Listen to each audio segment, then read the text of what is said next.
자, 다들 인공지능, AI가 만들 멋진 미래에 대해 이야기하죠.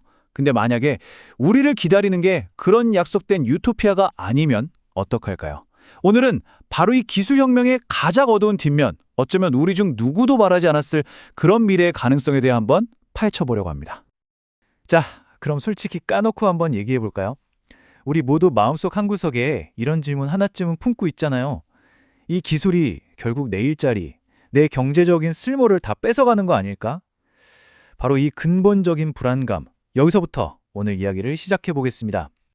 이게 얼마나 큰 문제인지 감을 잡으려면 산업혁명 때를 한번 떠올려 보면 좋아요. 그때는 뭐랄까 농부가 공장 노동자가 되는 식으로 새로운 노동 계급이 생겨났죠. 근데 AI 혁명은 완전히 달라요. 새로운 일자리를 만드는 게 아니라 훨씬 더 섬뜩한 개념을 만들어낼 거라고 하거든요. 바로 쓸모없는 계급의 등장입니다.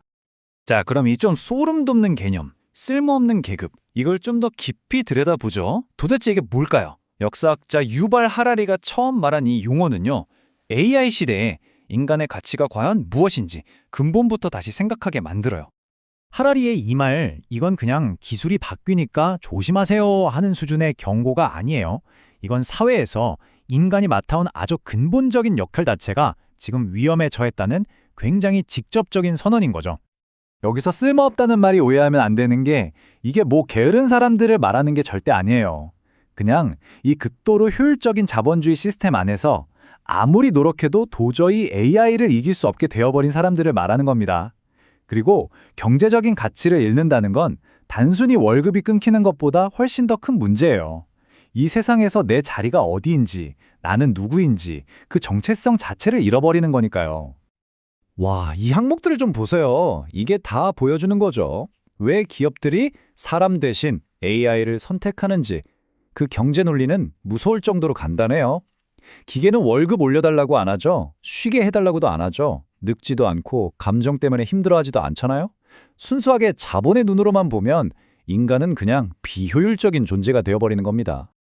그러니까 이게 그냥 누가 일자리를 잃었다 하는 개인의 문제가 아니라는 거예요.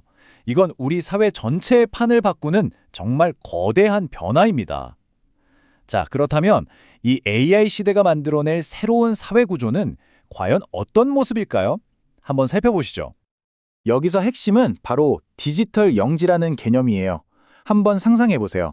거대한 테크 기업들이 그냥 회사가 아니라 새로운 시대의 봉건 영주가 되는 거예요. 그리고 그들은 우리 시대의 땅, 그러니까 모든 디지털 인프라를 통제하면서 우리 위에 엄청난 권력을 휘두르는 거죠. 이 표를 보면 진짜 기가 막히게 들어맞아요. 보세요.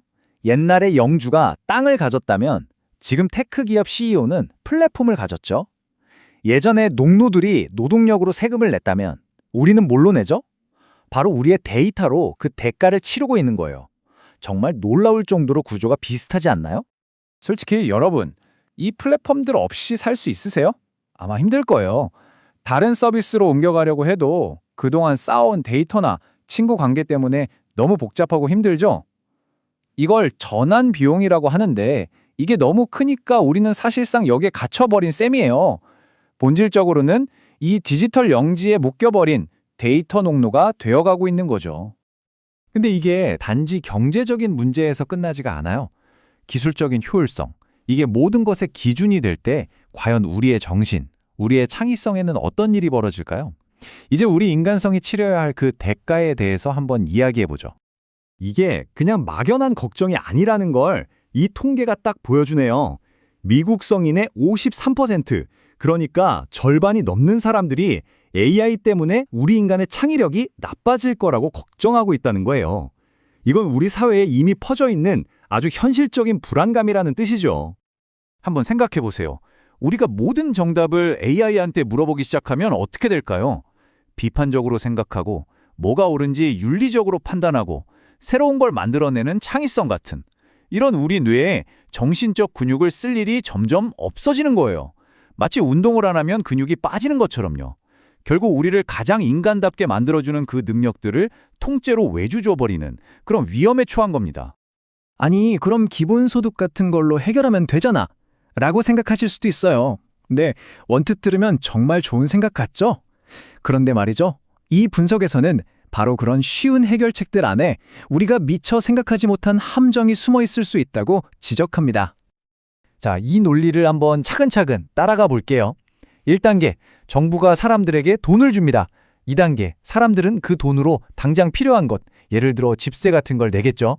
3단계, 그러다 보면 주택 같은 필수 자산에 대한 수요가 늘어나니까 가격이 막 올라요. 그럼 마지막에는 어떻게 될까요? 맞아요. 이미 집을 가진, 자산을 가진 사람들만 더 부자가 되고 결국 빈부격차는 오히려 더 심해질 수 있다는 거죠. 그리고 또 한 가지 문제가 있어요. 우리가 입으로는 윤리적인 AI를 만들어야 한다고 계속 이야기하잖아요. 근데 이걸 실제로 전 세계 모든 나라에서 지킬 수 있는 휴거적인 정책으로 만드는 건 정말 어려운 일이에요. 그러니까 종이 위에 쓰여 있는 멋진 이상과 이 복잡한 현실 사이에는 아직도 엄청난 거리가 있다는 거죠. 자, 지금까지 우리가 쓸모없는 계급부터 디지털 영지, 그리고 해결책의 한계까지 흩어져 있던 퍼즐 조각들을 하나씩 다 살펴봤어요. 이제 이 조각들을 한 번에 쫙 맞춰서 이 분석이 우리에게 보여주는 그 섬뜩한 미래의 큰 그림이 뭔지 한번 확인해 보겠습니다. 정리해볼까요? 이 분석이 경고하는 미래는 바로 이런 모습입니다. 사회가 소수의 기술 엘리트와 대다수의 쓸모없는 계급으로 아예 구조적으로 나뉘어버려요. 모든 권력은 소수의 디지털 영주들 손에 집중됩니다. 우리 대부분은 경제적으로나 문화적으로 그들에게 종속되고 말죠. 그리고 인간의 자율성과 문화는 그 가치를 잃어버리게 됩니다. 이게 바로 테크노 디스토피아의 청사진인 겁니다. 그래서 오늘 이야기는 결국 우리 모두에게 던져진 이 마지막 질문으로 마무리하려고 합니다. 더 이상 노동이 나를 증명해주지 않고 세상 모든 것이 데이터로만 측정되는 그런 미래가 온다면 과연 한 인간의 가치는 얼마짜리가 될까요? 이건 우리 모두가 정말 깊이, 아주 깊이 생각해봐야 할 질문입니다.